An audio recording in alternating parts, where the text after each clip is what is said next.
Hey everyone, this is Tim from YourSixStudios. Today in this video, I'm going to go and show you how to force restart or turn off your frozen PlayStation 5. So let's go ahead and jump to the video right now. So if your PlayStation 5 is frozen or stuck on a loading screen, it's very easy to manually turn it off. Now locate the power button right here, and you can hold this down. So I will hear one beep initially, and then I will hear another beep. And this is an indicator my PlayStation 5 is manually shutting down.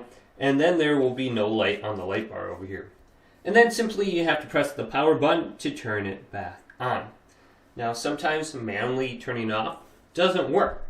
Another thing that you can try is turning around your PlayStation 5 and just simply unplugging it from the wall outlet. Now sometimes in specific screens it will say do not unplug the AC power unit.